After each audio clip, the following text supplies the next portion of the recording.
warming my body.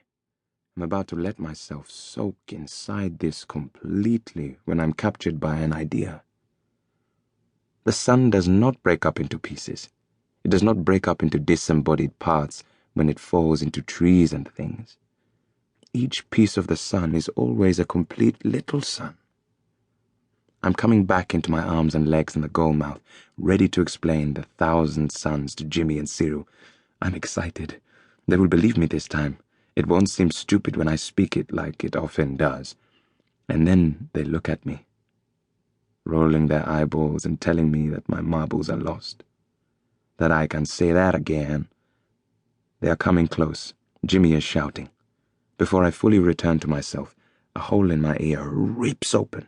The ball hits the center of my face. I fall. Goal! 1,000 suns erupt with wet laughter. Even the radio is laughing. I look up and see them both leaning over me, dripping sweat, arms akimbo. Jimmy rolls his eyes and says, "You've lost your marbles." "I'm thirsty," says Cyril. "Me too," says Jim, and they run. And I want to stand and run with them. My face hurts. Juma, our dog, is licking my face.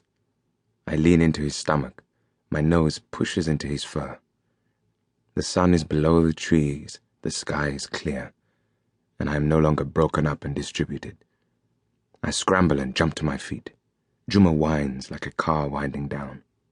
I pump my feet forward, pulling my voice out and throwing it forward to grab hold of their thirst resolution. "Hey!" I shrill. "Even me, I'm thirsty." They don't hear me. They are headed away from the kitchen, and I follow them into the long clumps of uncut grass at the top of the garden, Juma at my heels. As they weave in and out of Baba's tractors, swerve to avoid dog shit, run through shade and fading sun, past little eruptions of termites in Kikuyu grass, and forgotten heaps of farm spare parts piled behind the hedge that separates the main house from the servants' quarters. Then they turn, shouting, "Hi!" to Zablon.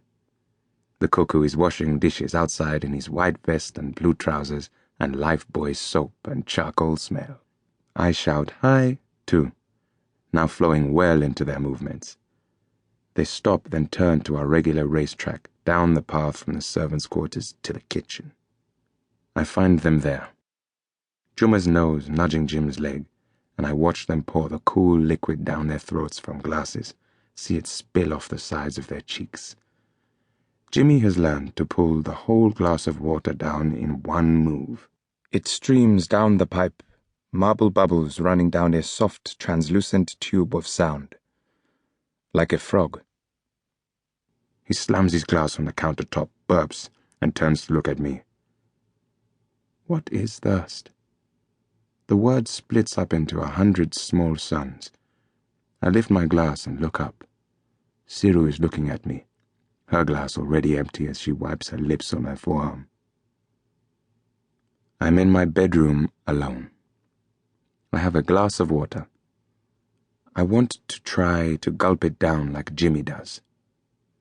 This word, thirst, thirsty, is a word full of resolution. It drives a person to quick action. Words, I think, must be concrete things. Surely they cannot be suggestions of things, vague pictures scattered, shifting sensations. Sometimes we like to steal Baba's old golf balls and throw them into a fire. First they curl in a kind of ecstasy, like a cat being stroked. Then they arch, start to bubble and bounce. Then they shoot out of the fire like bullets, skinned and free. Below the skin are tight wraps of rubber band, and we can now unroll them and watch the balls getting smaller and smaller. And the rubber bands unfold so long, it does not seem possible they came out of the small hard ball. I want to be certainly thirsty, like Jimmy and Cyril. Water has more shape and presence than air, but it is still colorless. Once you have the shape of water in your mouth, you discover your body, because water is clear. It lets you taste your mouth, feel the pipe shape of your throat and the growing ball of your stomach as you drink.